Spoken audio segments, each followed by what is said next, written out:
বলবো? থানায় গেলে তারা একই কথা বলে, ভালো করে অভিযোগ দিলে অভিযোগ দিতে চাচ্ছে না তারা। তাহলে আমরা এই দেশে কিভাবে বসবাস করব? হয়তো এই ফেসিবাদদেরকে জায়গা করে দেন, নয়তো আমাদেরকে বিদায় করে দিন এই দেশ থেকে, আর নয়তো শান্তির ফয়সালা করে দিন আমাদেরকে। আমরা এই দেশে শান্তিতে বসবাস করতে চাই, আমরা এই দেশের নাগরিক অধিকার চাই, আমরা এই দেশে খেতে চাই, বসতে চাই, আরামে আমাদের কর্মকাণ্ড করতে চাই।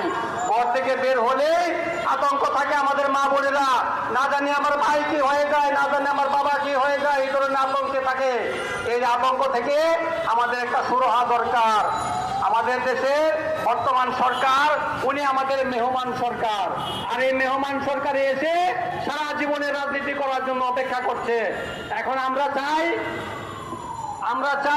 একটি সুস্থ অবাধ নির্বাচন চাই, এবং ওনার কাছে নির্বাচন চাইলে কখনো ফেব্রুয়ারি, কখনো জুন, কখনো জুলাই, কখনো ডিসেম্বর, মানে আমাদেরকে এক একটা বক্তব্য দিয়ে আমাদেরকে ব্যস্ত রেখে দেয়, বিভিন্ন কারণ দেখিয়ে ব্যস্ত রেখে দেয়।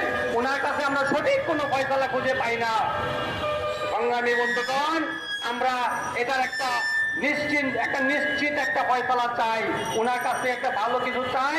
উনি যেন আমাদেরকে সুস্থ সকল দলের অংশগ্রহণমূলক একটি নির্বাচনের ব্যবস্থা করে দেন। ওনার কাছে উনি বললে আমাদের সকল দলের সাথে আমাদের কথা হচ্ছে, অথচ আমরা কোনো খবর পাচ্ছি না। আমাদের দেশে উনি কয়টা নিবন্ধিত দল আছে, আর উনি কয়টা নিবন্ধিত দলের সাথে কথা বলেছেন, সেটাও আমরা জানতে চাই।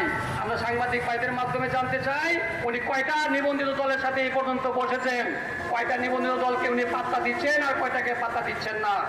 যাদেরকে পাত্তা দিচ্ছেন না তাদেরকে কেন পাত্তা দিচ্ছেন না, এটাও আমরা জানতে চাই। সংগ্রামী বন্ধুগণ, আজকে আমার বক্তব্য দীর্ঘায়ু করব না। আমাদের জন্য সকলে দোয়া করবেন। আমরা যে উদ্যোগ নিয়ে মাঠে